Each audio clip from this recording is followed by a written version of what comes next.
नमस्कार दोस्तों, रामायण से सीखे लाइफ मैनेजमेंट संजय की नज़र से इस कड़ी में मैं फिर एक बार आपका स्वागत करता हूँ।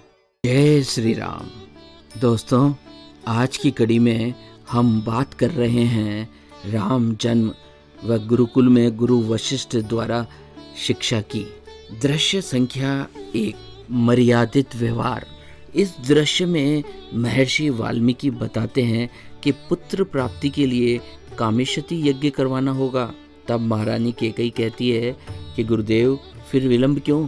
तब महर्षि वशिष्ठ कहते हैं कि इस यज्ञ को कराने के लिए महर्षि श्रृंग मुनि को बुलाना पड़ेगा। तब माता कैकेयी कहती है कि मैं आर्य सुमंत को कहती हूँ कि वो सेना तैयार करे। तब महर्षि वशिष्ठ कहते हैं, एक योगी के पास कुछ मांगने जा रहे हो, पराक्रम या बल दिखाने नहीं। देवी, भिक्षा खाली झोली में डाली जाती है। एक महात्मा के पास अपना वैभव दिखाने जाओगे तो सोने चांदी की चमक व अहंकारी लेकर वापस आओगे। तब राजा दशरथ कहते हैं, ऋषि के पास मैं राजा दशरथ नहीं अपितु भिक्षु दशरथ बनकर जाऊंगा।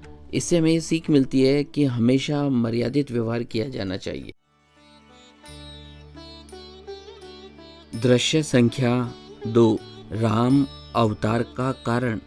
इस दृश्य में माँ लक्ष्मी भगवान विष्णु को बता रही है कि प्रभु, आपकी सृष्टि का भार धारण करना मेरा धर्म है।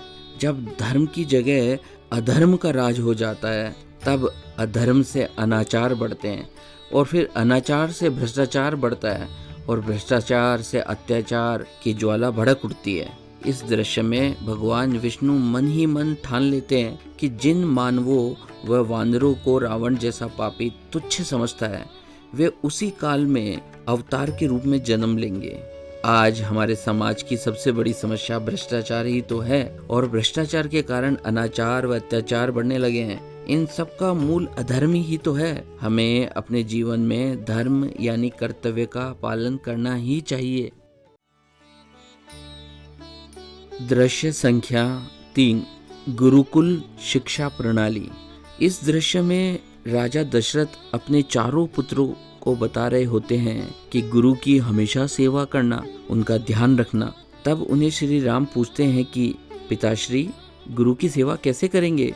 तब राजा दशरथ कहते हैं कि उनके सोने के बाद सोना, उनके जागने से पहले जागना, गुरु आश्रम की सफाई का पूर्ण तरह से ध्यान रखना, यज्ञ और हवन करने के लिए वन से संविदा लाना।